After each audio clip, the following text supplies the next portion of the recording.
I'll get on my little soapbox for a second. It's Mark Sherwin's Contractor Marketing Soapbox. Your guide to getting found, selected, and remembered. And now, here's Mark.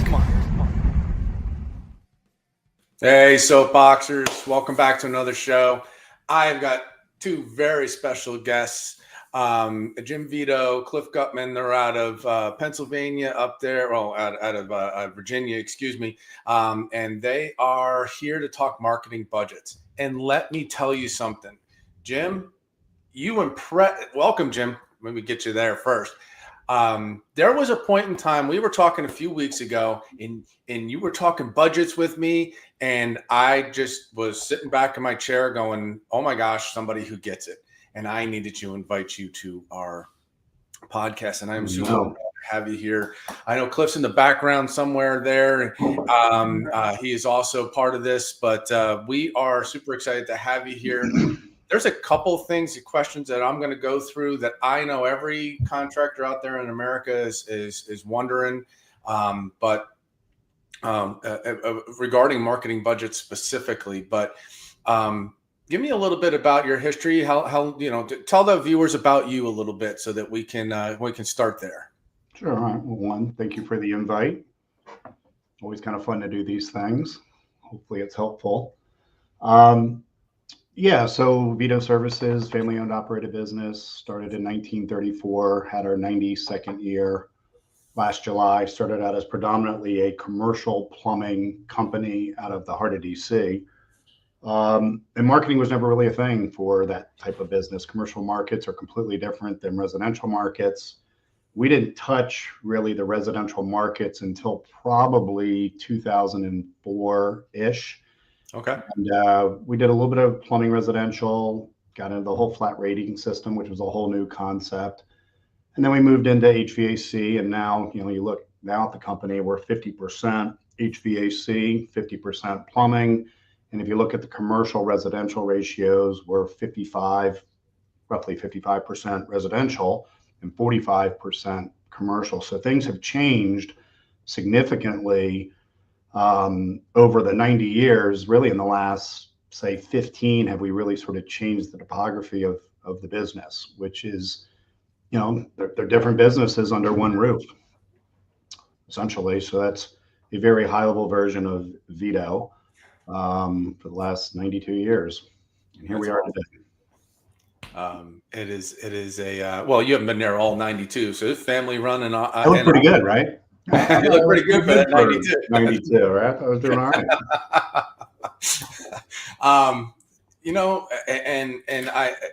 Clients ask me constantly, Mark, how do, there's thresholds. There's places where you guys didn't start as big as you are today. So there was a starting point, and then there was first milestone, $1 million, and there was another milestone, then there was another milestone, and there's always these milestones as we come across. And one of the questions I get an awful lot, and I'd love your take on, is marketing in general, right?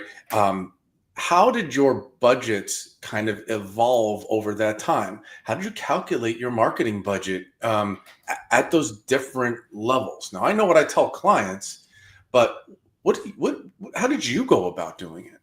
Well,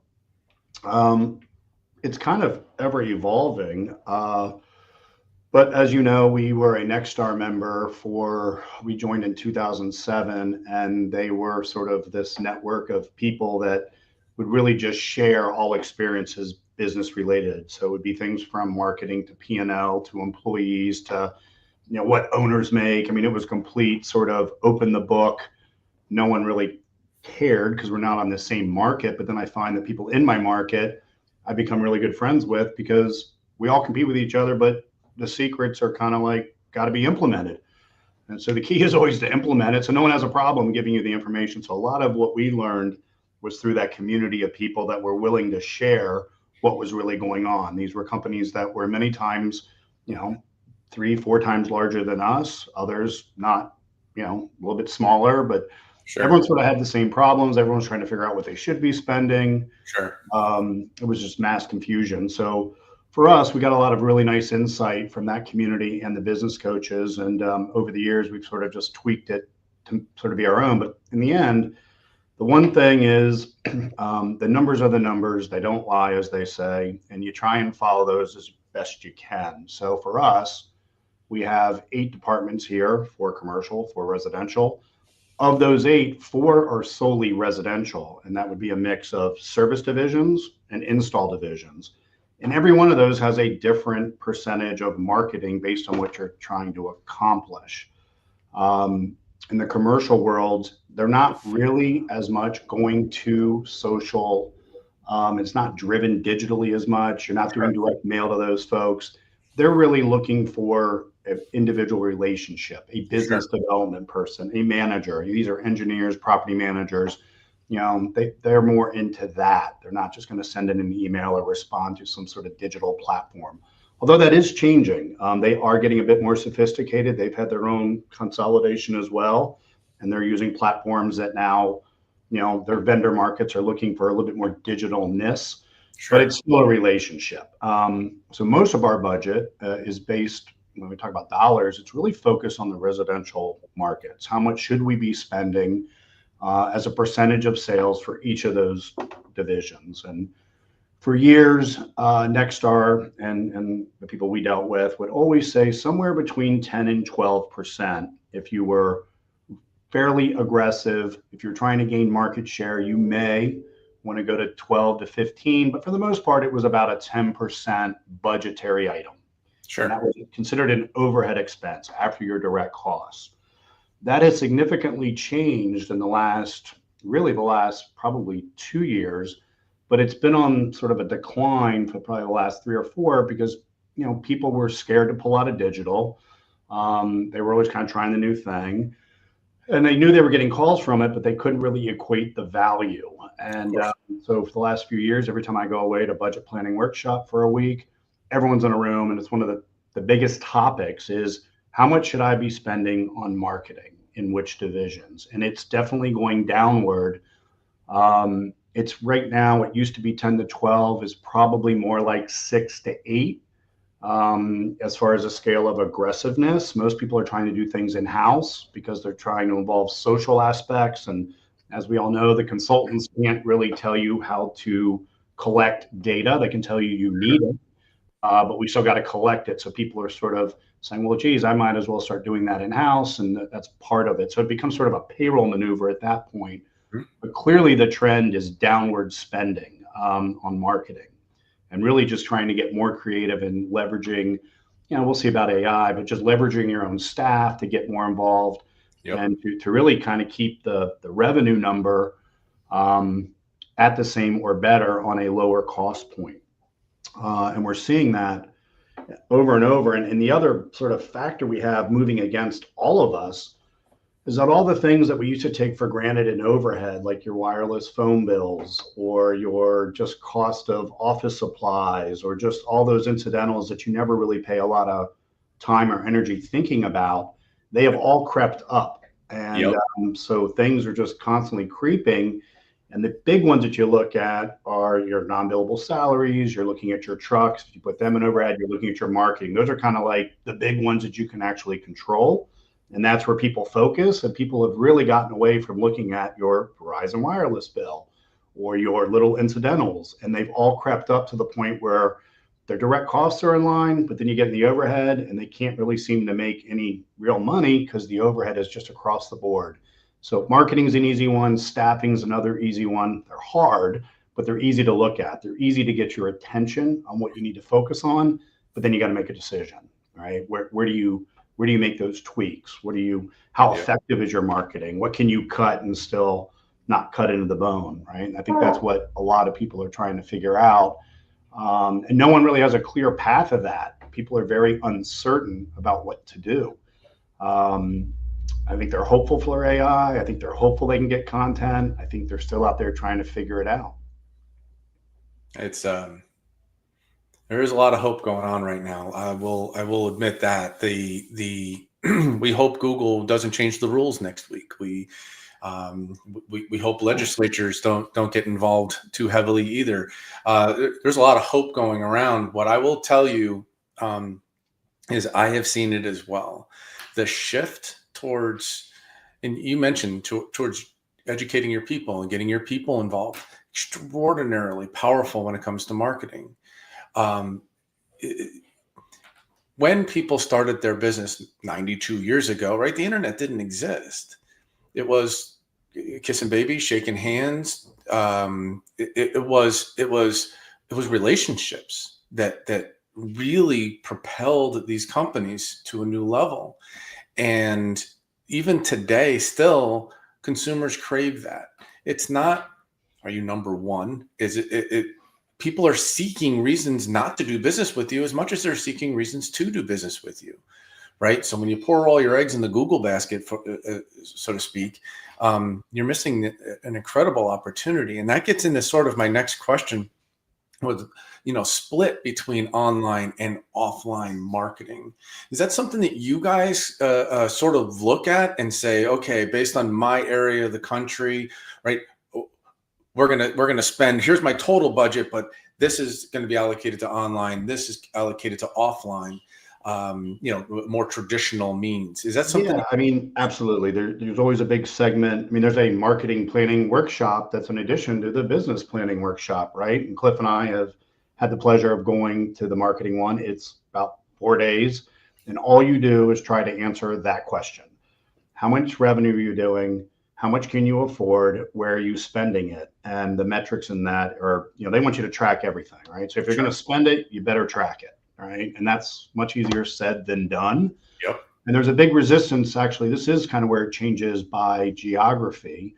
We're in the DC market. There was not one billboard in our area. Actually, there were 2 billboards, and Len the plumber has both, and they're like unheard of around here. But when you go out to like Texas or you go out to the Midwest, billboards are very, very effective. They typically, and we just don't have that opportunity. So people still believe in direct mail. They've had a lot of success with direct mail, whether it be in-house or out-house. We've never really had great success with direct mail. For us, it tends to be expensive. Maybe we didn't do it long enough. A lot of reasons to that. Digital seems to be where we and most of our competitors in this market tend to put 60, 70% of their budget. But it's now shifting to more social, which is still digital, but now we're calling it social. We're not calling it digital. Sure. So the landscape is, and that's changed in the last 12, 18 months. Yep. And that continues to keep changing.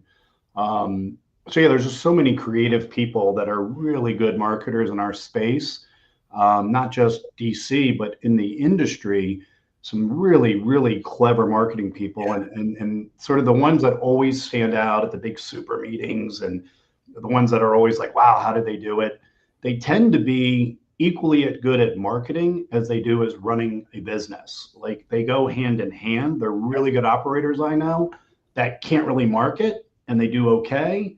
And then there are people that can't run a business that are incredible marketers, and they tend to do slightly better, if not the same, right? The guys that can put it together are the ones that we all kind of say, geez, how did they do that? How did they do that?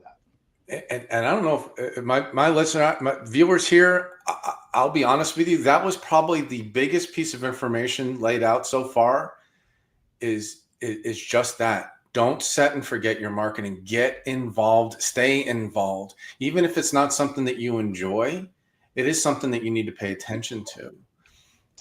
It is something that you start diving into, and you start understanding Google trends and search volume and all the things that we mentioned, SEO and all the acronyms in my industry. You start to kind of get an understanding of it, and you're able to weather some of those storms that are ahead, whether they're the shoulder seasons or whatnot. You start leveraging that knowledge, and you're better prepared for the future. That was an exceptional insight there, and thank you, Jim, from that perspective. I also have a whole class of people, and you probably hear this in the meeting. Well, if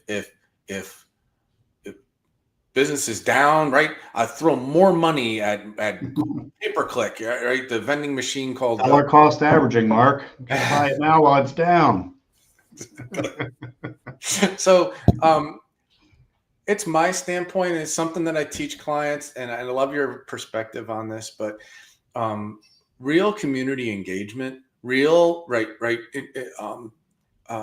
talking to the people, getting out in your community is going to far outweigh what's happening. I can't get you to spend enough money on pay-per-click, right? Google will take your money. There's no doubt about it, but the search volume's not there to substantiate it, especially during those shoulder seasons. Right. So I tell clients this: get out and push your message outbound. Create a desire where demand doesn't exist. How do you do that? And from a budgetary standpoint, how do you allocate that, right?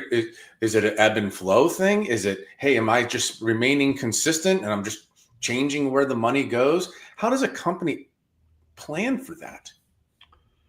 Well, for us, I think it's cultural. We've never been great at that, mostly because I don't think people buy into its value. I don't think they understand that going to community events consistently, I think consistency is also the big part. You can't just go to one event and be, hey, I didn't get anything out of it. Let's stop. I think we're guilty of that for sure. And I think finding the involvement that means something to your organization, that people believe in, that they want to do something for, right? Yeah. We've never done great at that. And if we do, it's sort of a one and done. And we kind of just, honestly, in full transparency, we've kind of just sort of sat back on our reputation for being in the industry for 90 some odd years. Hey, you see our trucks everywhere, we're good. Until we're not, right? Until everyone's like, what are you doing for the community? Well, we're working on that, right? We're gonna come up with something great in 2025. It is very difficult to get off the ground because it's hard to find something that everyone gets behind and Sure. wants to genuinely do it. Everyone sort of feels like, oh, that's just a sales gimmick, or they're not fully vested. And I think we have to do a better job with that, no doubt. And it's a sort of a hot topic around here when you ask people, what do we believe in? What do we get involved in? Everyone has a different thought on that. And the other sort of lesson learned for us is we got involved in some relatively national things, and there was no business value to the business locally, even though we're involved with these big national organizations. So I think that was a mistake. We really need to find the local market people that we see, and they see us every day.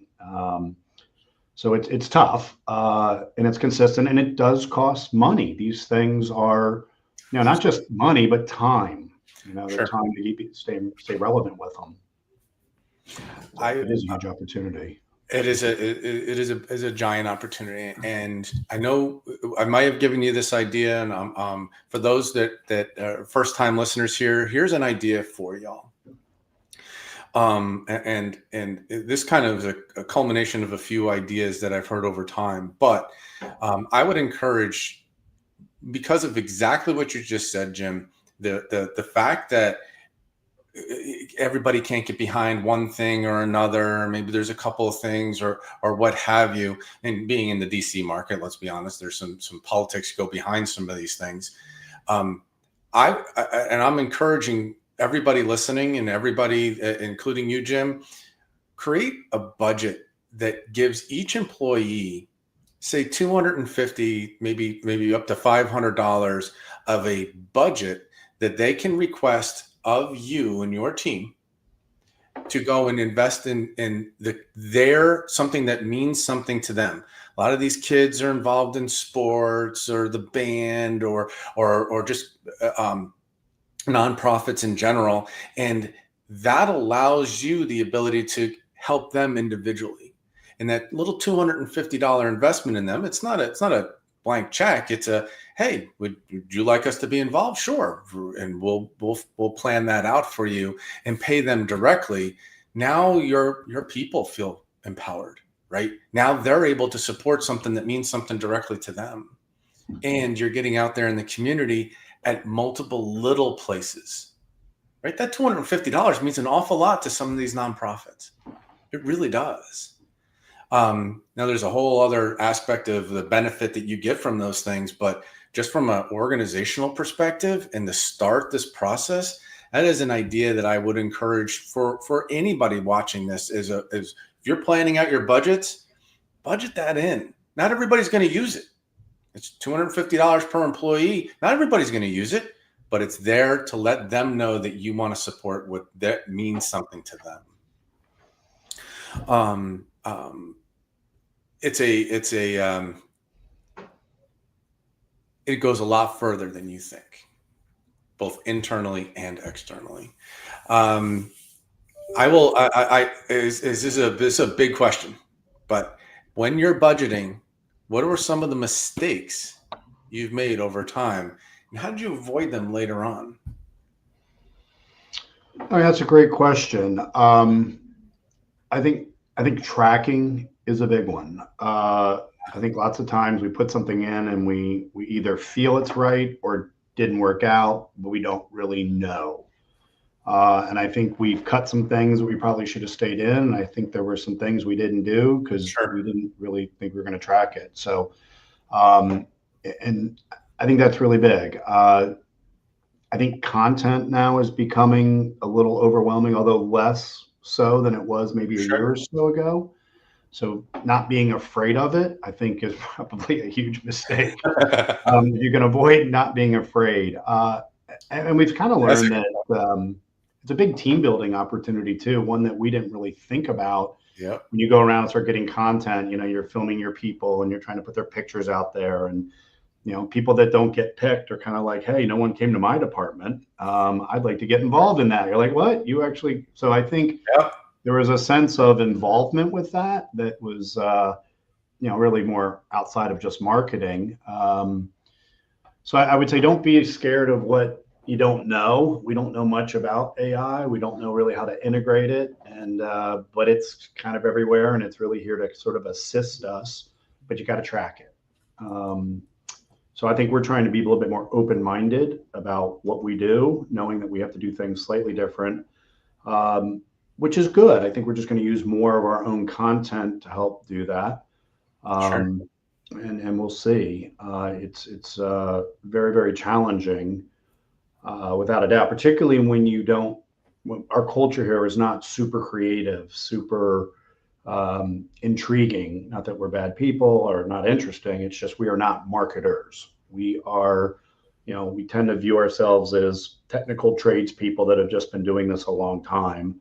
We don't really know much about marketing, although we do know enough. We're just not very good at launching it. And I think we tend to sort of just say, hey, I'm going to do something else because I don't know enough about it. And I'll just let our consultants tell me what to do. And we do it sometimes, and sometimes we don't, right? But then when we need it, we're like, you know what? We should do more marketing. Right when you need it the most, that's when you're like, you know what? We should do more of that. Yeah. I will tell you this, the biggest lesson that I've learned over these years is get while the getting's good, but prepare for, right. When demand is there, like you're going to be busy, but that desire season, right? Creating a desire where demand is down is probably the biggest lesson that most Well, service contractors. it's funny, like you plan for these inspections, your partners, your VIPs. Sure. And then when you get busy, all the VIPs call you up when it's 100 degrees out. And they're like, hey, come on out. And then what do? You cancel, you reschedule those guys because you don't really need them when it's 100 degrees outside, which is terrible to say. Right. But the reality is we didn't do a good enough job getting a hold of them beforehand, or at least explaining why you don't want to call us in July. And the business problem is you take in 20 phone calls and 12 are VIPs that want a quote unquote free inspection, when you can take the other 8 and you're getting average tickets of $700-800 potential new install. It becomes a business problem, right? It's no longer, but it's tied to our ability to market throughout the off season. And again, that gets into how loyal are we to our partnership program? Because when you cancel them when they really need you the most, you're really not helping that relationship, right? You're choosing quick cash over a long-term relationship, right? And that's what they remember. That's what they're like, hey, you canceled me. So you have to make a decision. Are you going to cancel a partner, or are you going to cancel somebody that's willing to pay you more than your partner is today? And I think that's difficult. And that's not something that gets solved in, a 3-month window. That's something that's got to be worked on really throughout the year consistently. Constant reminding people why they want to do this early, not later. Happy to come out for free. Just don't want to come out May, June, July. That's not ideal. No one wins there. Because, when we get there, when it's that busy, we're just running through, not even doing the inspection. We're just kind of cruising through, getting to the next call. We got so many places to go. It's not even thorough. There's a lot of downside. No one really wins in that situation. And it's a problem. And it is more marketing than it is business in that regard. Yeah. Quick story. My wife owns her own company. She has a HVAC company come out.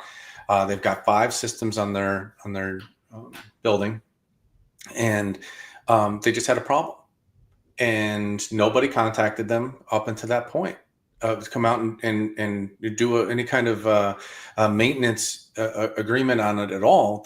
They're paying for it, but nobody contacted them, and now they have a problem, right? And they deal with children with special needs, right? They can't have this kind of problem, and it was a big deal. And then all of a sudden they got this giant bill to, for something that the maintenance agreement would have fixed ahead of time. Yeah, so it's tough. What's the value of a partner? The technicians don't find it all that valuable because they do 1,000 in a year. Right. They don't really, it's like the doctor that tells you have cancer for the first time. He's very upset. He doesn't know what to do. He's going to take his time with you, as opposed to you're the 1,000th page. It's like, yeah, you got cancer. It's kind of like what technicians do. They're like, oh, yeah, I've seen this 1,000 times. Don't worry about it. And they're like, not very thorough. And then something happens, and it's like, we didn't do great there. It's hard to be empathetic 1,000 times. That's more training, but it is tied to marketing, because that's what they're going to remember.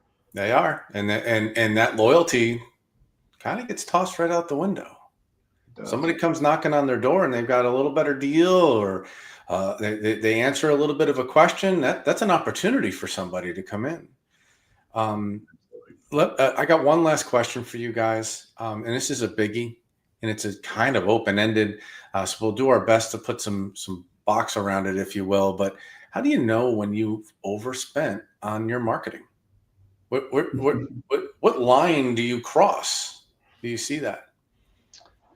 I mean, for me, the easy one there is the percentage of sales by the department. That's it, right? And it's just a math problem. Once you know that percent is either in line or out of line, then you dig into, what did I spend those dollars on? Fair enough. Can I afford to cut? Remember, it is not just what we spent in marketing, it's the results we got from that marketing, which doesn't necessarily always lead to the platform wasn't very good or the advice wasn't very good. It could be that our call center wasn't very good.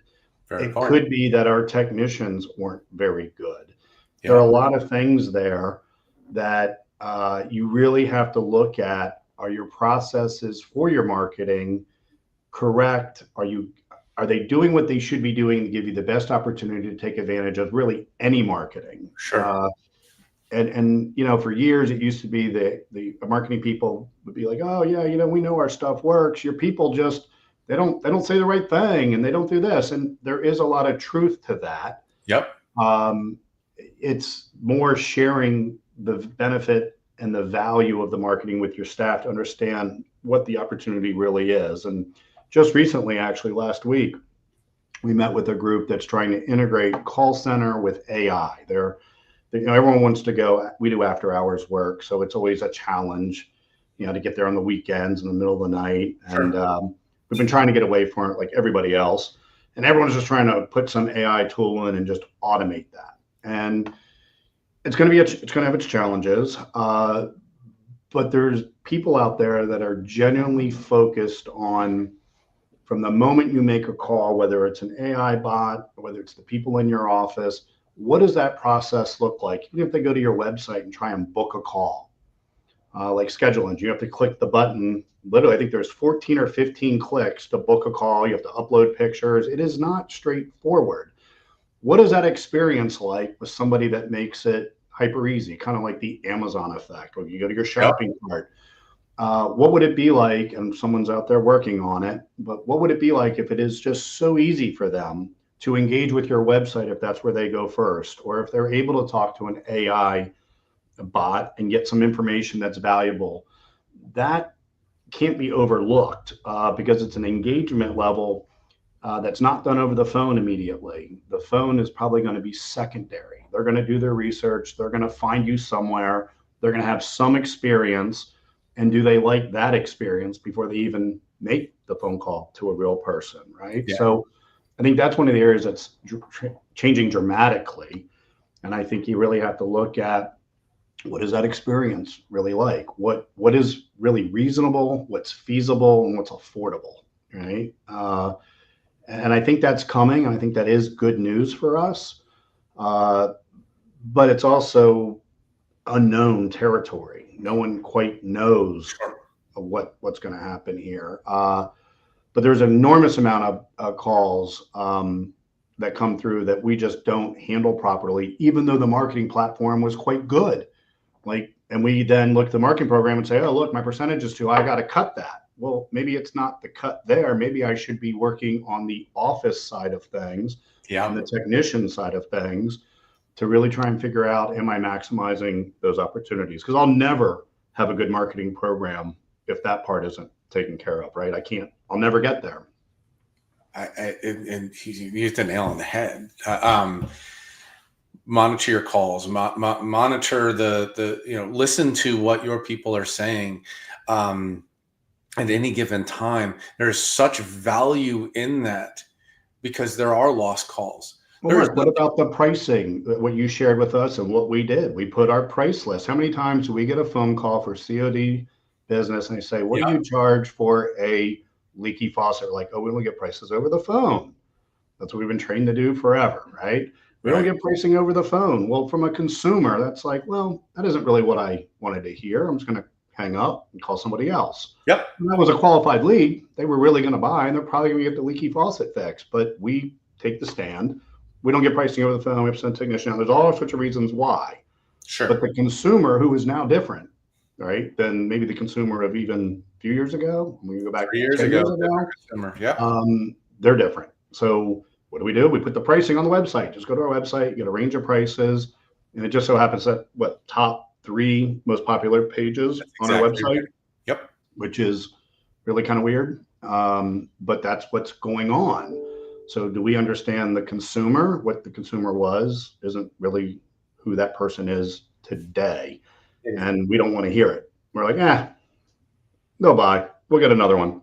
And how many hangups do we get in our call center every day? Oh, about 18%. 18% of the time, we don't tell them what they want to hear, whether it be our people, whether it be our website, whether it be something. We send a negative message, click, go to the next, and then we're saying, gosh, this marketing campaign really isn't working. We do it every day. Yep.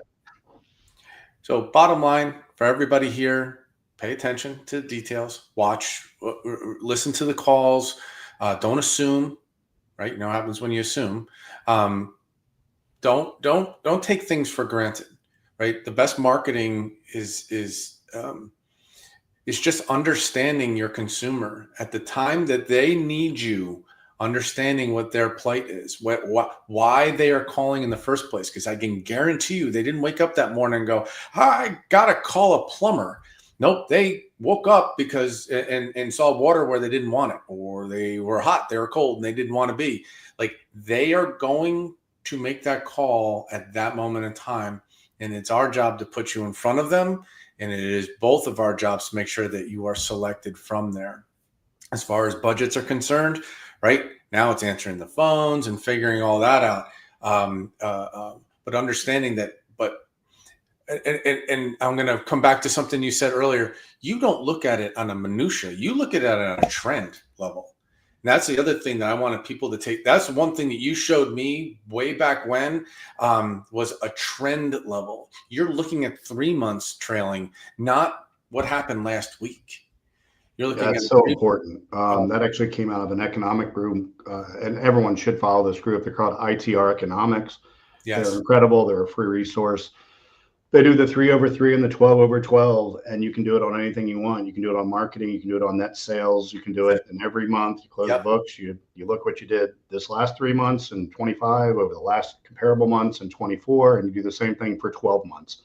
The amount of information that gives you, which is really easy to collect, is unbelievable because you know you have issues. You just don't always know where they are. And it just confirms what you kind of already sense. And it sort of focuses you on the departments in which you need to really stay focused on. Some do well, some don't. That little analysis is unbelievably valuable. And you share it with your team. And, as you sit here and kind of talk through some of these points, getting the team, the organization behind your brand, getting the people that believe in what you do and want to do a good job is so important, right? They want to wear your logo. They want to talk well about your company. They want to take care of the customer. We've all had employees that, we're kind of like, I don't know, but they do this really well, but they don't do that well. When it comes to marketing, you just can't miss. And how many times have we all let somebody go or they leave the company and it's somebody on the bubble? Does anyone ever say, I should have done that months ago? Like, how often does that happen? Is it happening right now in your call center? Is it happening in the field with your technicians, your management team? Like, it's happening everywhere, right? So how do you minimize that to improve your marketability to the market, right? We all do it. We're all guilty of it. And why do we do it? Because we're scared that we're not going to be able to replace that person or that attitude, or better yet, we're going to change them. They're going to come in tomorrow and they're going to be marketing extraordinaires, right? They're all going to be on game plan, right? We are very guilty of that, but we're very aware of it. That's the first step, right? Is realizing there's a problem. Absolutely. Well, Jim, we have certainly helped. I hope a lot of people understand how to create a budget, how to monitor that budget, how to plan for the future. I hope people got something out of this. I know I've thoroughly enjoyed this conversation and appreciate it so much from you. Do you have any final words you would like to share with any of the soapboxers out there? No, I mean, hope it helps. I have plenty of words, but I have plenty of words. We're working on it. We're by no means perfect. I guess at the end of the day, don't be scared of it. And this is coming from a non-marketer. I'm more of an ops numbers guy. I'm not a marketer. But you kind of have to be, and I'm aware of that. And this year is to try and do new things, track everything to a painful level. Because once you figure out how to track it, it becomes pretty normal. It's in your process and it's easy to identify. What to do, and it saves you money and hopefully does a better job promoting your brand. Yes, sir. What it's about. You hit it on the head. Jim, Cliff, I appreciate you guys so much. Thank you very much for joining the podcast today. We definitely appreciate it.